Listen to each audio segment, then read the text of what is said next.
नमस्कार, आपके साथ मैं हूं समीर अब्बास, मेरे साथ सुरभि शर्मा भी मौजूद हैं। इस बार किसकी सत्ता? लगातार चुनावी हलचल देखने को मिल रही है तमाम सीटों पर और आज का दिन बड़ा अहम है क्योंकि आज अमेठी और लखनऊ से यूपी की दो बहुत महत्वपूर्ण सीटों पर आज नामांकन दाखिल करने जा रहे हैं। एक तरफ रक्षा मंत्री राजनाथ सिंह को हम लखनऊ में देखेंगे और दूसरी तरफ अमेठी में स्मृति ईरानी भी अपना नामांकन दाखिल करेंगी और स्मृति दोनों ही जगहों पर भव्य रोड शो भी नजर आएगा। बिल्कुल, लेकिन थोड़ी देर में राजनाथ सिंह के नामांकन को लेकर ये पहली बड़ी खबर, जहां लखनऊ में राजनाथ सिंह का रोड शो और उसकी तस्वीर TV9 भारतवर्ष आपको दिखाएगा, जहां आपको बता दें सीएम योगी आदित्यनाथ के साथ साथ सीएम धामी भी मौजूद रहने वाले हैं। और ये देखिए समीर, तस्वीरें आनी शुरू भी हो चुकी है क्योंकि जिस तरीके से भव्य तैयारी के तहत सुरक्षा इंतजामों के साथ रूट डाइवर्ट किए गए थे, इंपॉर्टेंट ये था कि किस तरीके से राजनाथ सिंह अब ये रोड शो की शुरुआत करने वाले हैं। इससे थोड़ी देर पहले जो विशेष पूजा अर्चना उन्होंने की,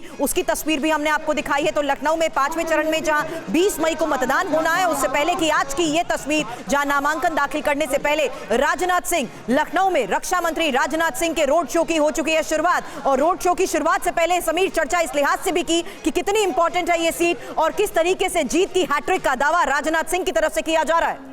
बिल्कुल, और ये सीधी तस्वीरें आपके सामने हैं। यूपी के सीएम योगी आदित्यनाथ भी हमें नजर आ रहे हैं। पुष्कर धामी उत्तराखंड के सीएम भी राजनाथ सिंह के रोड शो में पहुंचे हुए हैं। ये सीधी तस्वीरें लखनऊ से आप देख रहे हैं। भारतीय जनता पार्टी का जो लखनऊ दफ्तर है वहां से कलेक्ट्रेट तक ये पूरा रोड शो चलेगा और हमारे सहयोगी आनंद प्रकाश पांडे भी हमारे साथ इस वक्त लखनऊ से जुड़ रहे हैं। आनंद, क्या हो रहा है जरा हमें बताएं। तस्वीरें इस वक्त हमारे सामने हैं, भव्य रोड शो रक्षा मंत्री राजनाथ सिंह का। राजनाथ सिंह अपने नामांकन दाखिल करने के लिए ऑफिस लखनऊ से रोड शो के सत्र में ये नामांकन दाखिल करके राजनाथ सिंह जा रहे हैं। और अभी राजनाथ सिंह योगी आदित्यनाथ जोड़े जीते के सीएम उत्तराखंड का आपकी आवाज आनंद ठीक हम तक नहीं पहुंच पा रही है, दोबारा आपके पास लौटेंगे। लेकिन ये तस्वीरें बहुत कुछ बयां कर रही हैं। लखनऊ से एक बार फिर रक्षा मंत्री राजनाथ सिंह अपनी कॉन्स्टिट्यूएंसी में लोगों के बीच नजर आ रहे हैं, रोड शो करते हुए दिख रहे हैं क्योंकि आज का दिन बड़ा अहम है। आज नामांकन दाखिल करना है रक्षा मंत्री राजनाथ सिंह को और उससे पहले थोड़ी देर पहले ही हमने देखा कि वो लखनऊ में एक मंदिर में जाकर पूजा अर्चना करते नजर आए, जहां पर उत्तर प्रदेश के दोनों डेप्यूटी सीएम्स उनके साथ थे, ब्रजेश पाठक और केशव प्रसाद मौर्य। और अब सीएम योगी आदित्यनाथ के साथ वो एक रोड शो कर रहे हैं लखनऊ में। उसकी तस्वीरें आपके सामने हैं। लखनऊ बेहद high profile seat, Uttar Pradesh की वो सीट जहां 1991 से लेकर 2004 तक अटल बिहारी वाजपेयी सांसद रहे। लखनऊ से ही 5 बार सांसद रहे अटल बिहारी वाजपेयी और 3 बार देश के प्रधानमंत्री बने। उसके बाद से 2009 में अगर देखा जाए तो 2009 में रीता बहुगुणा जोशी जो कि कांग्रेस पार्टी की उम्मीदवार थी, उन्होंने बीजेपी के कैंडिडेट लालजी टंडन को यहां से लखनऊ सीट से हराया। लेकिन 2014 से रक्षा मंत्री राजनाथ सिंह यहां से जीत कर आए। उसके बाद केंद्र में मंत्री रहे, बतौर गृह मंत्री, बतौर रक्षा मंत्री राजनाथ सिंह ने अपना योगदान दिया। 2019 में फिर वो यहां से जीते और इस बार हैट्रिक का दावा बीजेपी ये दावा इसलिए क्योंकि 2014 और 2019 लोकसभा चुनाव में रिकॉर्ड मतों से चुनाव जीतने के बाद बीजेपी उम्मीदवार राजनाथ सिंह लखनऊ सीट से हैट्रिक लगाने की कोशिश में जुट गए हैं, जिसका जिक्र मेरे सहयोगी समीर कर रहे थे। लेकिन आज समीर लखनऊ के साथ साथ नजर अमेठी पर भी है, वो अमेठी जिसमें अपने परिवार का हिस्सा बताते हुए स्मृति ईरानी की मौजूदगी बहुत मायने रखती है। वो अमेठी जहां पर स्मृति ईरानी की मौजूदगी के साथ साथ चुनौती कांग्रेस के सामने बहुत बड़ी है। वो अमेठी जिसके साथ ही बड़े सहयोग का दावा करते हुए बड़े जीत के अंतर के साथ एक बार फिर से अपनी जीत और मुद्दों के आधार पर स्मृति ईरानी खड़े होकर डंके की चोट पर यह कहती है कि आज अमेठी मेरा परिवार है और यहां पर जनता का यही सहयोग एक बार फिर से मेरी जीत की सबसे बड़ी वजह बनेगा। तो स्मृति ईरानी के रोड शो की यह तस्वीर और राजनाथ सिंह के रोड शो की यह तस्वीर आज यूपी में जारी इस रोड शो की एक तस्वीर TV9 भारतवर्ष आपको दिखा रहा है, जहां स्मृति ईरानी के भी रोड शो की अब शुरुआत हो चुकी है और राजनाथ सिंह लखनऊ में किस तरीके से रक्षा मंत्री एक बार फिर से रोड शो कर रहे हैं। ये तस्वीर इसलिए इंपॉर्टेंट है क्योंकि दोनों ने ही जिस तरीके से आज नामांकन दाखिल करने से पहले विशेष पूजा अर्चना की है और साथ ही अब रोड शो में ये जो भारी जनसमूह नजर आता है, इसी के बलबूते आज इसी चुनावी उत्सव के दौरान बड़े दावे भी किए जाते हैं। और फिलहाल ये सीधी तस्वीर इस वक्त आप लखनऊ से देख रहे हैं, जहां पर राजनाथ सिंह का ये रोड शो अब शुरू हो चुका है और नामांकन दाखिल करने से पहले इस रोड शो को बड़ा शक्ति प्रदर्शन भी कहा जाता है। समीर, बिल्कुल, ये शक्ति प्रदर्शन इस वक्त लखनऊ की सड़कों पर राजनाथ सिंह को हम देख रहे हैं यूपी के सीएम योगी आदित्यनाथ के साथ। दोपहर करीब 12 बजे राजनाथ सिंह कलेक्ट्रेट दफ्तर पहुंचेंगे और वहां पर अपना नामांकन दाखिल करेंगे। इस वक्त काफी भीड़ नजर आ रही है रोड शो में। दो तस्वीरें बड़ी अहम हैं यूपी से आज, एक लखनऊ की और दूसरी अमेठी की, क्योंकि अमेठी में भी स्मृति ईरानी का रोड शो है और आज वो भी अपना नामांकन दाखिल करेंगी। ये तस्वीरें लखनऊ से आपके सामने हैं। 2014 से राजनाथ सिंह लखनऊ से सांसद हैं, 2019 में भी भारी मतों से जीतकर सांसद बने, उसके बाद मोदी सरकार में मंत्री बने और अब एक बार फिर राजनाथ सिंह और पूरी बीजेपी ये दावा कर रही है कि इस बार राजनाथ सिंह हैट्रिक लगाने जा रहे हैं लखनऊ से। और हमारे साथ तमाम खास मेहमान, उनसे आपका तारुफ करा दें। प्रमोद स्वामी, प्रवक्ता भारतीय जनता पार्टी के हमारे साथ मौजूद हैं। वरुण पुरोहित, नेता कांग्रेस के हमारे साथ मौजूद हैं। घनेंद्र भारद्वाज हमारे साथ जुड़ रहे हैं, आम आदमी पार्टी के प्रवक्ता। और डॉक्टर सतीश प्रकाश, दलित चिंतक, वो भी हमारे साथ इस डिबेट का हिस्सा हैं। वरुण पुरोहित जी, सबसे पहले मैं आप ही के पास आ जाता हूं। क्या वजह है कि इंडिया गठबंधन का अगर जिक्र किया जाए, क्योंकि यहां पर तो लखनऊ सीट का जहां तक सवाल है ये समाजवादी पार्टी के खाते में गई है, समाजवादी पार्टी के जो कैंडिडेट हैं वो मुकाबला करते हुए राजनाथ सिंह से नजर आ रहे हैं, लेकिन खास करके कांग्रेस की लखनऊ में और पूरे यूपी में जो स्थिति है, इस बदहाली का जिम्मेदार आप किसे मानते हैं? क्योंकि एक बार फिर लखनऊ से हैट्रिक की बात की जा रही है, बीजेपी की तरफ से राजनाथ सिंह हैट्रिक लगाएंगे, इसका उन्हें पूरा भरोसा है। समीर जी, सुरभि जी, आपको नमस्कार। देखिए, आपने बात करी कांग्रेस पार्टी की क्यों दुर्दशा हो रही है उत्तर प्रदेश में। उत्तर प्रदेश में वीपी सिंह जी जब से आए थे, वीपी सिंह जी को राजीव गांधी जी ने भरोसा करके बढ़ाया, फिर उन्होंने अपनी राजनीति जो घुमाई आपको सबको पता है। उसके वरुण जी, माफ कीजिएगा, आपको बीच में रोक रहा हूं। इस वक्त गृह मंत्री अमित शाह क्या कह रहे हैं, जल्दी से सुन लेते हैं, उसके बाद मैं वापस आता हूं आपके पास। एक लंबे समय तक एक नीति के साथ सातत्यपूर्ण तरीके से चलना चाहिए और केवल नरेंद्र मोदी जी के नेतृत्व में एनडीए और विशेषकर भारतीय जनता पार्टी ही ये कर सकती है। 10 साल तक पूर्ण बहुमत की सरकार देश की जनता ने भारतीय जनता पार्टी और एनडीए को दी, मोदी जी को प्रधानमंत्री बनाया, इसके फल हमने देखे हैं। देश सुरक्षित हुआ है, समृद्ध हुआ है, नीति निर्धारण लोकाभिमुख और स्पष्ट हुआ है और दुनिया भर में देश का सम्मान बढ़ा है। मुझे पूरा विश्वास है 130 करोड़ की हमारी जनता तीसरी बार प्रधानमंत्री जी को मैंडेट देगी और बड़े बहुमत के साथ 2 बार जो मैंडेट दिया है इससे भी बढ़ चढ़कर बड़ी बहुमत देकर हमें जिताएगी। को सुना, जिन्होंने बताया कि इंडी गठबंधन के पास कोई चेहरा नहीं है और मजबूत नेतृत्व के साथ ही जिस तरीके से वो चुनाव में मौजूद हैं उसको लेकर भी उन्होंने बड़े दावे किए हैं। हालांकि इंडी गठबंधन का पीएम उम्मीदवार कौन, ये सवाल भी किया गया है। लेकिन इस बीच 2 तस्वीरें, इस वक्त की सबसे बड़ी तस्वीर हम आपको दिखा रहे हैं, जहां लखनऊ के साथ साथ अमेठी में भी अब रोड शो की शुरुआत हो चुकी है। ये तस्वीरें बहुत अहम है, खास तौर पर स्मृति ईरानी के लिहाज से अगर देखा जाए तो गौरीगंज में बाकायदा आवास बन रहा है इन दिनों स्मृति ईरानी का, और वो तीसरी ऐसी सांसद होंगी अमेठी की जो कि वोटर भी वहीं की बन गई हैं। अमेठी की अब वोटर भी हैं स्मृति ईरानी, नजर बनी रहेगी। लेकिन अब लौटते हैं अपने मुद्दे पर। 2024 की जंग जारी है, एक तरफ 400 पार का नारा है, दूसरी तरफ इंडिया का 180 सीट पर नहीं कर पाने का दावा है। लेकिन इन नारों और दावों के बीच पक्ष विपक्ष में वार पलटवार का सिलसिला भी जारी है। एक्सरे, मंगलसूत्र, सोना चांदी, घर और राजा महाराजा के बाद अब आतंकी, तालिबान और पाकिस्तान जैसे चुनावी नारे भी दिए जा रहे हैं। इन मुद्दों की भी एंट्री होती दिख रही है। बिल्कुल, और उसी के तहत समीर ये सवाल, जहां चुनावी संग्राम में तालिबान, पाकिस्तान क्यों, ऐसा क्यों? क्योंकि दरअसल बीएसपी के नेशनल कोऑर्डिनेटर और मायावती के उत्तराधिकारी आकाश आनंद ने सीतापुर में बीजेपी पर अब तक का ये सबसे बड़ा हमला कर दिया है। वहीं आम आदमी पार्टी नेता और दिल्ली सरकार में इस चुनाव की तुलना पाकिस्तान के चुनाव से कर दी है। सवाल यही उठता है कि क्या इस चुनाव में मर्यादा की सारी सीमाएं टूट गई हैं? क्या लोकसभा चुनाव में विकास का मुद्दा कहीं पीछे छूट गया है? इन तमाम मुद्दों पर हम बात करेंगे, लेकिन सबसे पहले आपको बता दें कि आकाश आनंद ने कल सीतापुर में क्या कहा था। समीर जी, आकाश आनंद का यह बयान क्या उनके लिए मुसीबत तो नहीं बन जाएगा? बीएसपी नेता आकाश आनंद पर उत्तर प्रदेश के सीतापुर में केस दर्ज हो गया है। भड़काऊ और हिंसक भाषण के आरोप में उनके खिलाफ केस रजिस्टर हो गया है। आकाश ने बीजेपी सरकार की तुलना तालिबान से की थी। बीजेपी नेताओं को जूते चप्पल मारने को कहा था। बीजेपी की शिकायत पर उनके खिलाफ कई धाराओं में केस दर्ज कर लिया गया है। साथियों, जो ये सरकार है, जो ये बुलडोजर की सरकार नहीं, ये गद्दारों की सरकार है, गद्दारों की सरकार है।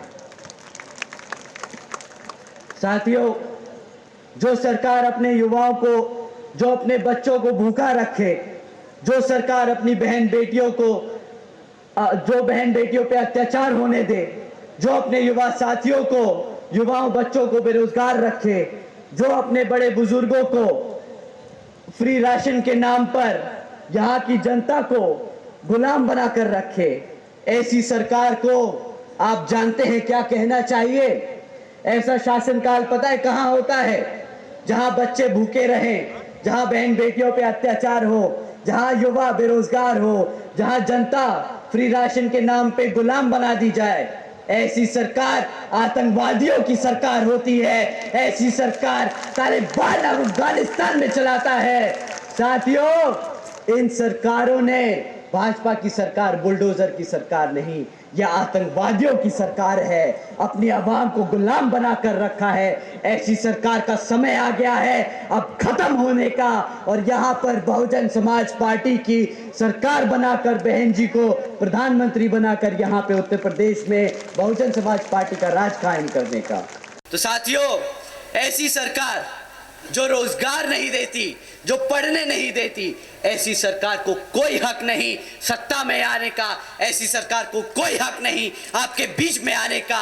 ऐसे लोग अगर आपके बीच में आए तो जूता निकाल के रेडी कर लीजिएगा कि वोट की जगह जूता मारने का समय आ गया है इनको। और हमारे साथ तमाम खास मेहमान मौजूद हैं। आपने देखा किस तरह से आकाश आनंद किन अल्फाजों का इस्तेमाल करते हुए अपनी स्पीच को आगे बढ़ाते हैं। डॉक्टर सतीश प्रकाश हमारे साथ मौजूद हैं। डॉक्टर सतीश, शुरुआत आपसे ही कर लेते हैं। आकाश आनंद यंग हैं, एनर्जेटिक हैं, उन्हें मायावती ने अपना सियासी उत्तराधिकारी घोषित किया है, लेकिन जिस तरह से वो इन अल्फाजों का इस्तेमाल करते हुए नजर आ रहे हैं, आतंकवादियों की सरकार, तालिबान की सरकार, बीजेपी के नेता, जूते चप्पल मारो, ये क्या कोशिश है? क्या अपने आप को लाइमलाइट में लाने की कोशिश है? क्योंकि देखिए केस भी रजिस्टर हो गया है।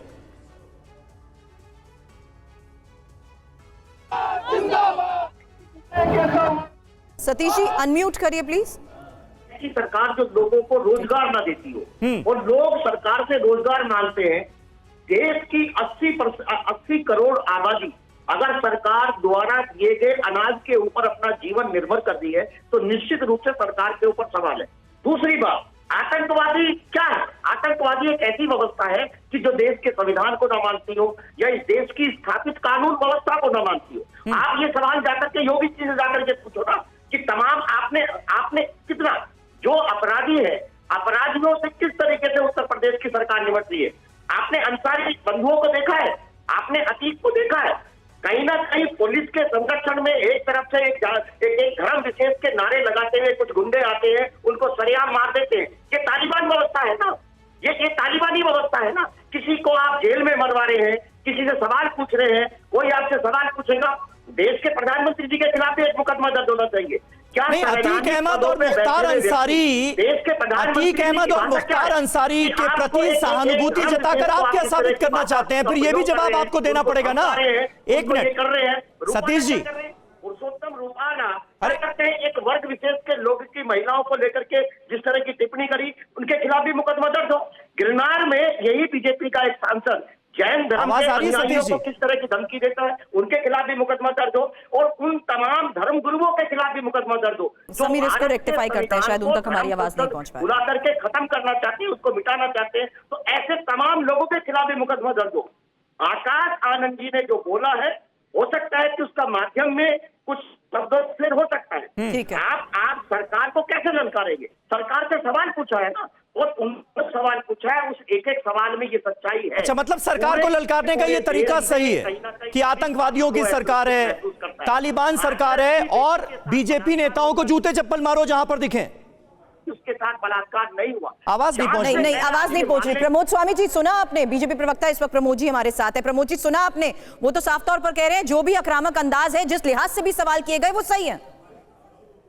देखिए, मेरे ख्याल से लोकतंत्र में इस तरह की भाषा का उपयोग करना उचित नहीं है, और किसी भी सरकार को, जो अपनी ही सरकार, भारत की सरकार है, उसको आतंकवादी सरकार कहना भी किसी भी दृष्टिकोण से उचित नहीं है, और उसके खिलाफ मुकदमा दायर हो चुका है। कानून अपना काम करेगा। लेकिन अगर मुद्दे की बात करें, अगर बेरोजगारी की बात करें, तो 25 करोड़ लोग आज गरीबी रेखा से ऊपर आए हैं, और ये भी तथ्य है कि जब यूपीए की सरकार थी तो वहां जो बेरोजगारी की दर थी वो 8% से ऊपर थी, और आज वो करीब अर्बन एरिया में 5% के लगभग है। आज 2004 से लेके 2014 तक यूपीए की सरकार ने 6 लाख गवर्नमेंट जॉब दिए थे, और मोदी जी की सरकार ने 2014 से लेकर 2023 तक 9 लाख गवर्नमेंट जॉब दिए हैं। नहीं, ठीक है प्रमोद जी, थोड़ा सामने देखकर बात कर लें, कैमरे में सामने देखकर बात कर लीजिए। मैं आपसे ये जानना चाह रहा हूं कि आप सवाल उठा रहे हैं कि भाई आतंकवादियों की सरकार ये नहीं कहना चाहिए। अभी पश्चिम बंगाल में आपने अपने नेता शुभेंदु अधिकारी को सुना, उन्होंने कहा कि ममता बनर्जी जो चाहे वो आतंकवादियों की सरकार चला रही हैं, टीएमसी आतंकवादी संगठन है, इसे बैन कर देना चाहिए, ममता बनर्जी को जेल में डाल देना चाहिए। वो क्या था फिर? नहीं, मैं यही कह रहा हूं कि किसी भी व्यक्ति को जो लोकतंत्र में विश्वास रखता है, अपने शब्दों पर संयम और वाणी में संयम रखना चाहिए। बात मुद्दों पर होनी चाहिए। और मैं आपको एक आंकड़ा देना चाहता हूं, जो ईपीएफओ का आंकड़ा है, उस ईपीएफओ के आंकड़े के तहत 12 लाख जॉब जो है वो पर मंथ दिए गए हैं। तो 12 इंटू अगर 12 आप करेंगे तो आप इसको जोड़ करके देख लीजिए, आपको पता चल जाएगा कि बेरोजगारी के ऊपर में हमने काफी ध्यान दिया है, और 25 करोड़ लोग जो गरीबी रेखा से ऊपर आए हैं वो अपने आप में इस बात का प्रतीक है। लेकिन अगर प्रतीकात्मक रूप से की जाए तो बात में कोई वजन होना चाहिए।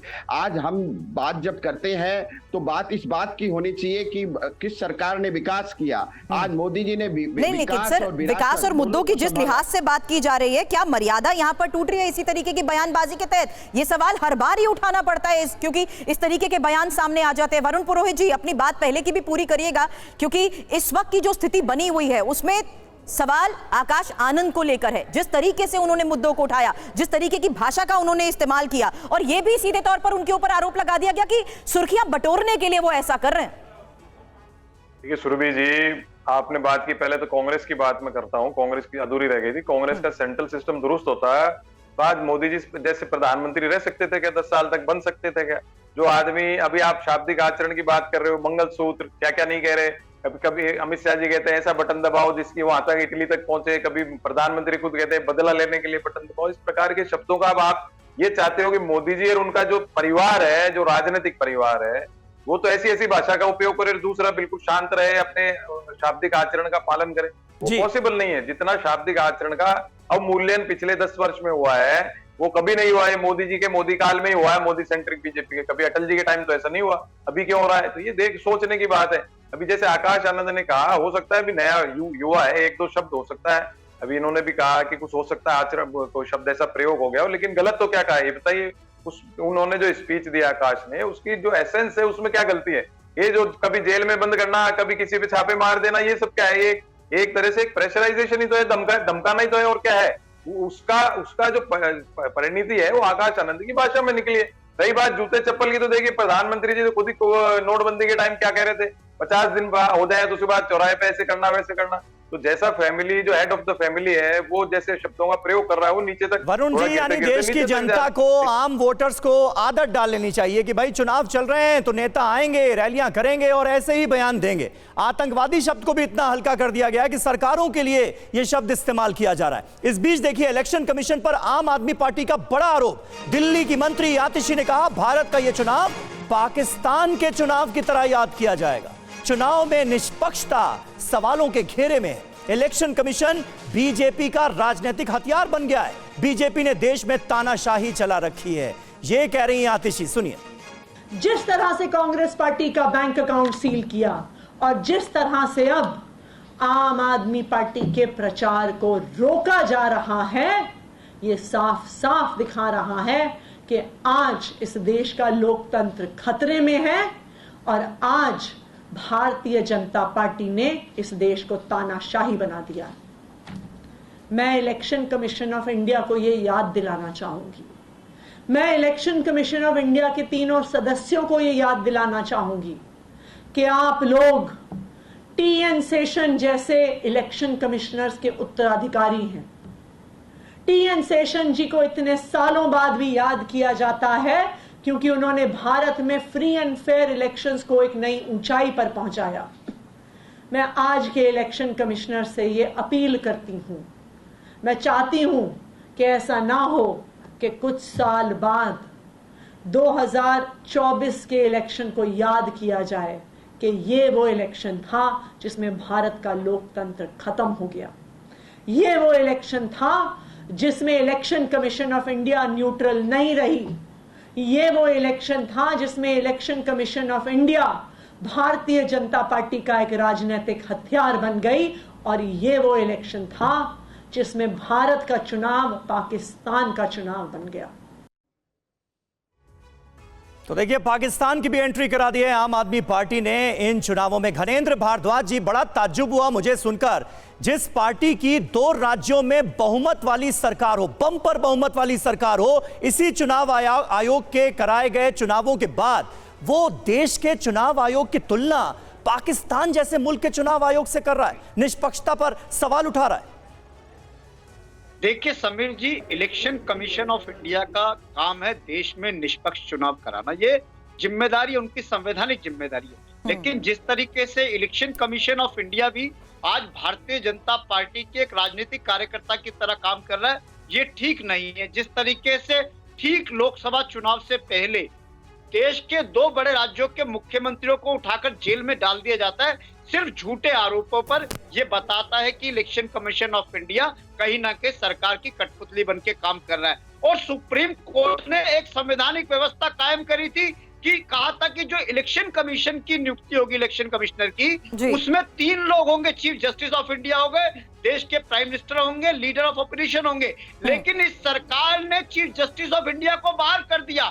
संसद में एक ऑर्डिनेंस लेके आ गए, चीफ जस्टिस ऑफ इंडिया अगर उस प्रोसेस में रहते तो सरकार को क्या दिक्कत थी। चीफ जस्टिस ऑफ इंडिया को बाहर निकालना इस बात को दिखाता है कि सरकार की नीयत शुरू से खराब थी। सरकार चाहती थी कि इलेक्शन कमिश्नर जो भी बने वो सरकार की कठपुतली बन के काम करे, और इसी तरीके से तीनों इलेक्शन कमिश्नर काम कर रहे हैं, हमने देखा है। भारद्वाज सर, मुद्दा चाहे कोई भी हो, ये सवाल ही उठा दिया जाता है। और डॉक्टर सतीश, इस पर आपसे जवाब चाहूंगी, क्योंकि ये साफ तौर पर कह देते हैं कि कानूनी प्रक्रिया के तहत अगर किसी मामले की सुनवाई कोर्ट में जारी है, केसेस अगर चल रहे हैं, बावजूद उसके जब चुनाव आता है और अगर हार सामने नजर आती है तो आप चुनाव में निष्पक्षता पर सवाल उठा देते हैं, आप सवाल उठा देते हैं ईवीएम मशीन्स पर। यानी अब तो ये साफ तौर पर कहा जा रहा है कि मुद्दा कुछ भी हो, लेकिन हर चीज में कहीं ना कहीं बहाने ढूंढ के बात पहले ही रख दी जाती है क्योंकि हार का डर है।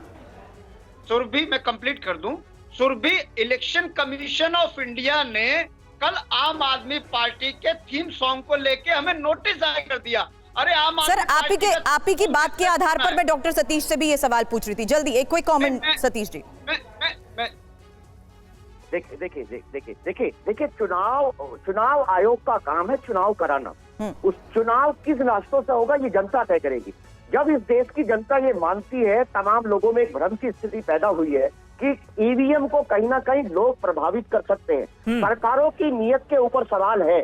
मेरा मानना यह है कि अगर आज लोकसभा के अंदर ये डे बाई डे मत का प्रतिशत घट रहा है, तो कहीं ना कहीं आम जनमानस का जो चुनाव के प्रति नजरिया है उसके अंदर एक संशय है। मेरा मानना यह है कि तमाम ऐसी बहुत सारी 5 देश ऐसे हैं, पूरी दुनिया में सिर्फ भारत ही ईवीएम बनाता है, बाकी भूटान है, नेपाल है, ये छोटे छोटे कंट्री चुनाव कराते हैं। मेरा मानना यह है कि तमाम ऐसे देश जहाँ तकनीकी रूप से बहुत सक्षम है वहां भी बैलेट से ही चुनाव होता है। जिस पाकिस्तान की आप बात कर रहे हैं, इसी पाकिस्तान के अंदर बैलेट से अभी चुनाव हुआ।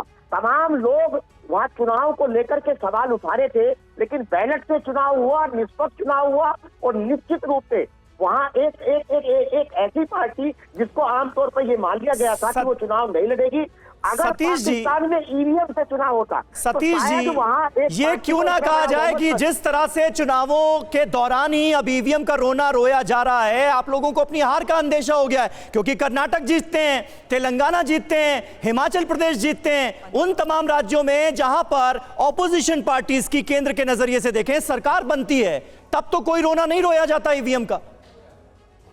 देखिए, भारत में ईवीएम के ऊपर सबसे पहला सवाल उठाया आदरणीय आडवाणी जी ने, और बाकायदा बीजेपी के एक प्रवक्ता है, राज्यसभा मेंबर है, उन्होंने ईवीएम के ऊपर एक बहुत बड़ा ग्रंथ भी लिखा। जी, जीवीएल नरसिम्हा राव नाम था उनका। जी जीएल साहब जो लिखा। मेरा कहना यह है कि अभी वो समय है, अगर आम व्यक्ति को ये लगता है कि ईवीएम में खोट हो सकता है, तो मेरा मानना यह है कि इस बात के ऊपर चर्चा कर सकते हैं। बैलेट एक बहुत बड़ी व्यवस्था है। आप जिस समय की बात कर रहे हैं, अरे भाई चुनाव में आप तुरंत परिणाम घोषित कर दे।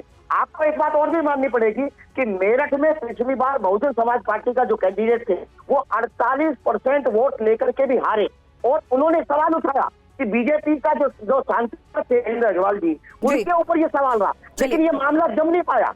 आप सुनिए, मेरा एक सवाल और है कि अगर आप वीवीपैट को लगाना चाहते हैं, तो जब आपने ईवीएम के साथ वीवीपैट जोड़ा है तो आप 100% मिलान क्यों नहीं? सुप्रीम कोर्ट ने खारिज कर दी ना याचिका। आप सुप्रीम कोर्ट से भी ऊपर है क्या? ये 100% मिलान वाली याचिका सुप्रीम कोर्ट खारिज कर चुका है। प्रमोद स्वामी जी जल्दी से जवाब दीजिए। बहुत हो गई बात आपकी। जी देखिए इन्होंने बहुत सी बातें कही, मुझको आप थोड़ा समय दीजिए। ये तो सुप्रीम कोर्ट को नहीं मानते हैं, ये देश की संवैधानिक संस्थाओं को नहीं मानते हैं, इलेक्शन कमीशन को नहीं मानते हैं। ये जब चुनाव हार जाते हैं तो ईवीएम पे, इलेक्शन कमीशन पे दोष देते हैं।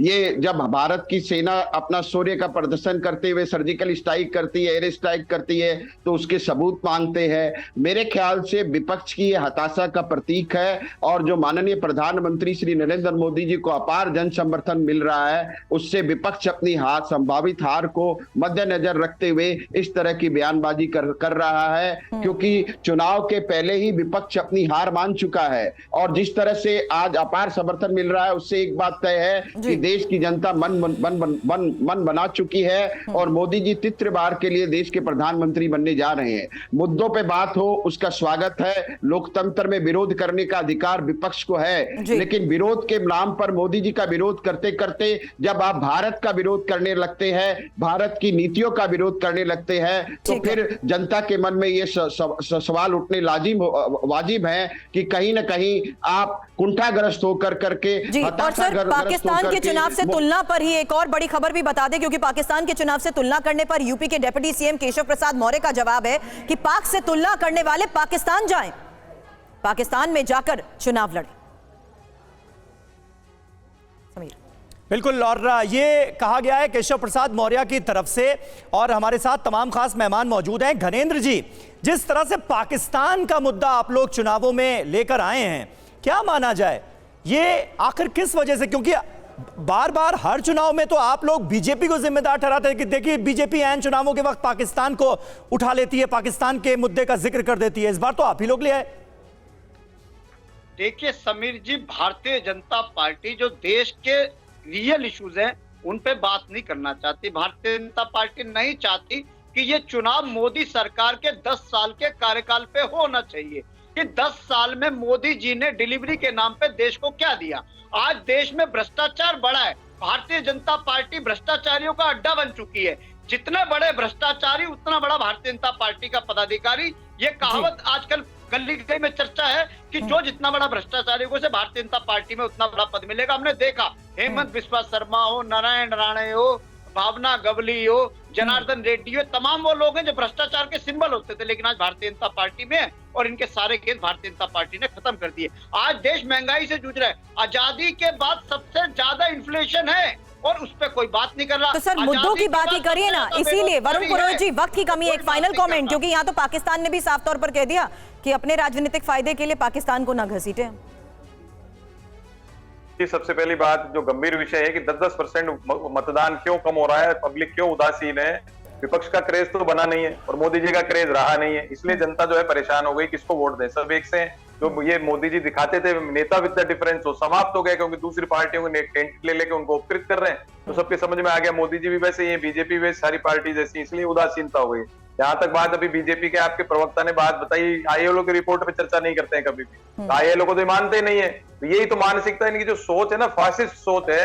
मौर्य जी कह रहे हैं पाकिस्तान चले जाओ, ये कह देंगे आप हमारी नीतियों मोदी जी का विरोध करते हो तो भारत का विरोध। वही संसदीय प्रणाली है समीर साहब, देश में व्यक्ति पूजा नहीं है। संसद जिसको चाहेगी, जिसको प्रधानमंत्री चुनेगी, तो बार बार होनी भी नहीं चाहिए, होनी भी नहीं चाहिए। सरकारों के कामकाज के आधार पर चुनाव होने चाहिए, लेकिन फिर ऐसा क्यों होता है कि ऐन चुनावों के वक्त तालिबान, पाकिस्तान, ये सब याद आने लगता है नेताओं को। ये अपने आप में एक बड़ा सवाल है। बहुत बहुत शुक्रिया आप सभी का हमारे साथ इस बातचीत में जुड़ने के लिए।